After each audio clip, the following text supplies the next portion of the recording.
Hi everyone, I'm Naturalist Robin from the Clermont Park District. As a park naturalist, I love to learn about nature and show other people what I've learned through hikes, education programs, and lots of other things we do here in Clermont County. I'm coming to you today from Kelly Nature Preserve in Loveland, and that's because there is some great habitat for today's guest animal, the snapping turtle. That habitat is the Little Miami River shown here. Snapping turtles love slow-moving bodies of water with muddy bottoms, including lakes and ponds, slow streams and rivers, marshes, and swamps. So let's meet our animal ambassador and today's guest, Raphael. Say hi, Rafi. Rafi is a young snapping turtle, just over a year old, and has been with the Park District for most of her life. There are two kinds of snapping turtles, the common and alligator snapping turtle, but only one of them lives in Clermont County.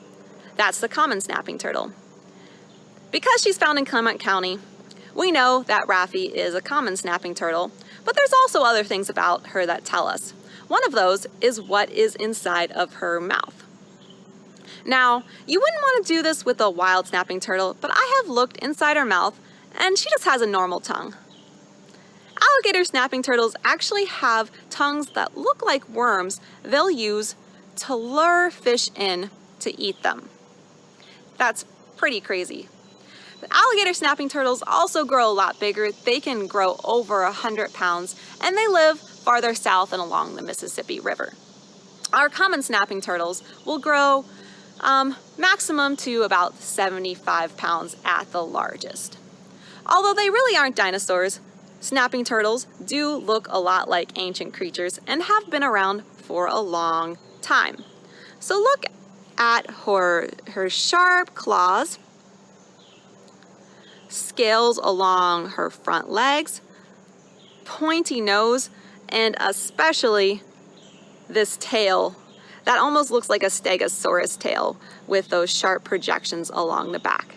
Kind of does remind you of some sort of ancient creature.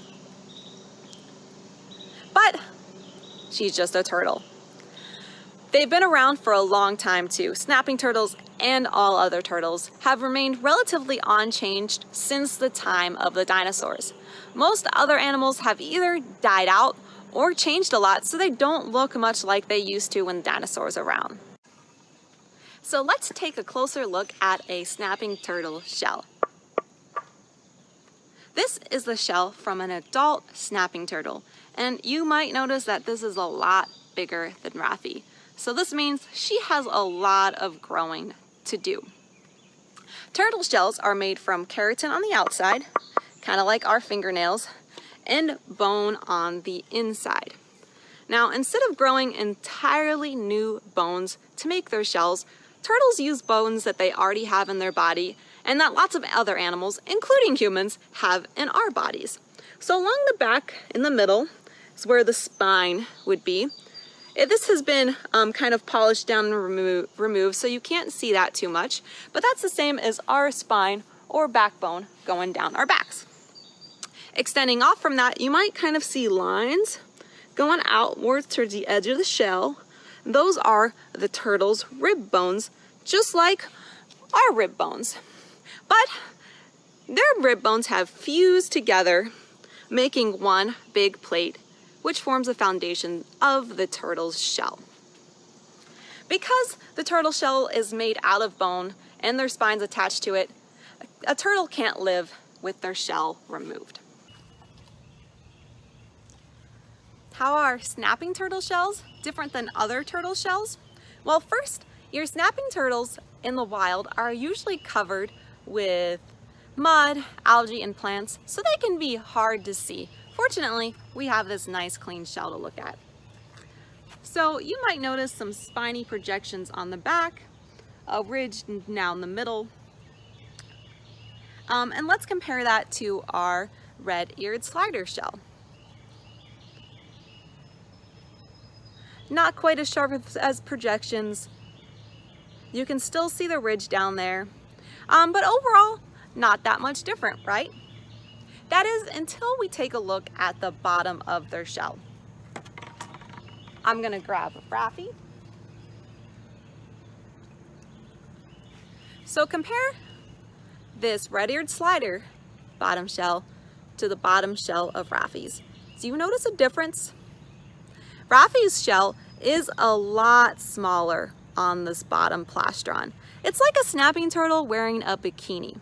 So the size of Raphi's bottom shell ends up having a lot of influence on how Raphi and other snapping turtles live and behave.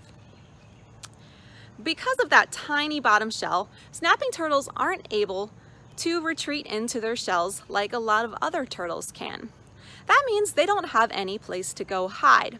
So if you see a snapping turtle on land, it's likely to snap at you and become aggressive, well-known characteristics for snapping turtles. But really, that snapping turtle is just trying to defend itself.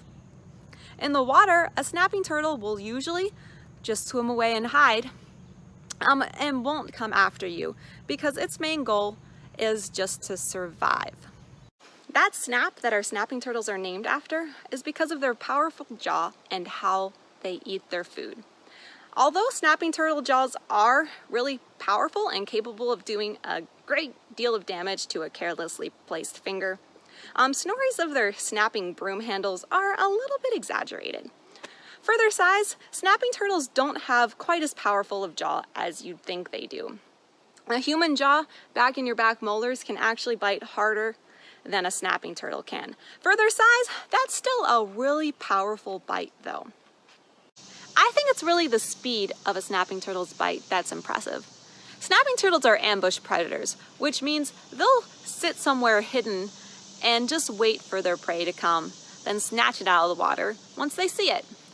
For example, a snapping turtle in a lake might sit in the bottom of the mud, disguised as a rock, or float in the top of the water with a lot of algae around them.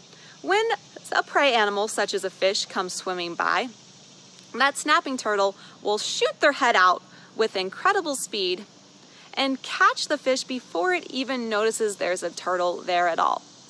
Let's see if Raphi's hungry and if we can watch his lunging skills. We have Raphi here in her feeding tank, and I think she knows she's gonna get some food because she's looking right up at us. So snapping turtles are not picky about their food sources and will eat almost anything they can catch, including both plants and animals. Plants such as aquatic leaves, grasses, and algae account for about 1/3 of their diet, and the rest comes from animals like fish, frogs, snakes, birds, small mammals, insects, dead animals, and even other turtles. Today we have some minnows for Raphi.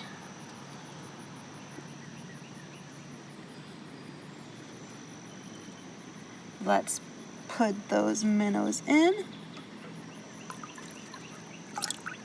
There's 3 minnows in there.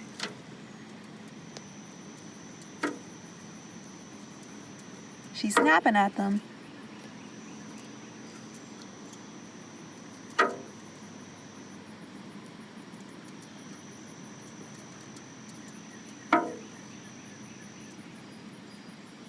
Now, this isn't her natural habitat where she'd be able to hide from the minnows.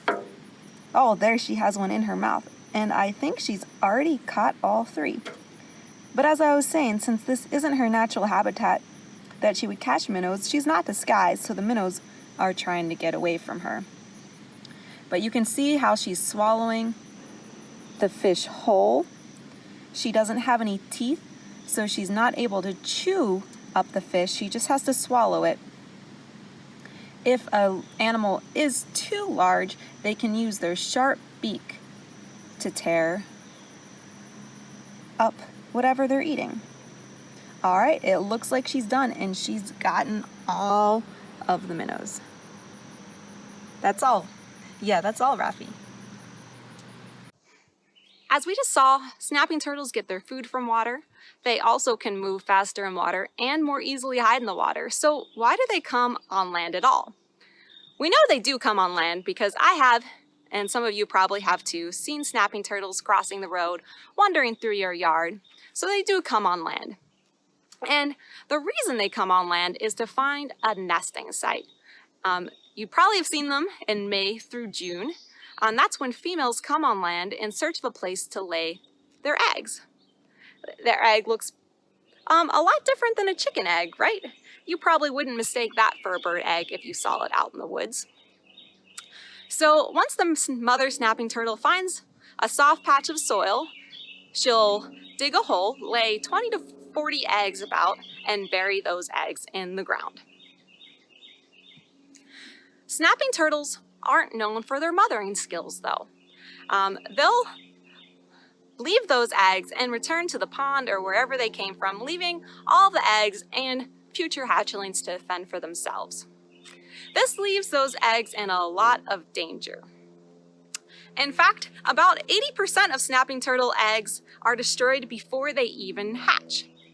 So right here, I have about 30 or 40 pom-poms representing the eggs in a snapping turtle nest. And out of those, as we said, around 80% won't even hatch. And they'll be eaten by animals, things like foxes, skunks, raccoons will eat them too. They'll eat a lot of those. Some of them will get too cold if they're in the shade and it's not warm enough. Some of them might get too hot. And some will even drown if you get a whole lot of rain. That rain could also wash away the dirt they're covered in and expose them to the elements. So all those eggs don't even make it to hatching. So you're left with a pretty small amount of eggs that hatch and become little baby tiny turtles. Those turtles are still in a lot of danger. They have soft shells, they're very small, and they're not in the water. So their goal is to make it to the water. And half of them might die on the way. We don't know exactly, but you lose more to predators, raccoons, foxes, skunks, all kinds of other animals will eat them as they're trying to make it to the water. And then once they get to the water, even other turtles will eat those little baby snapping turtles.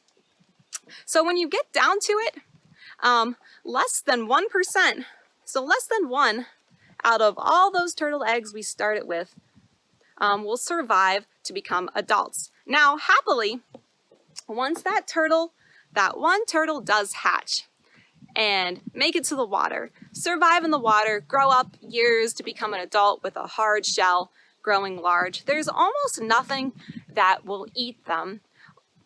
And they can survive a really long time, decades as adult turtles. The only thing that usually does hurt those turtles is us as people, often getting hit by cars. So that's one thing to watch out for. But generally, that one hatchling will happily survive and live a long life. Well, thanks for listening today. Check out our Facebook and Instagram page if you want to learn more about what me and other naturalists at Clermont County are doing and learn some cool nature facts.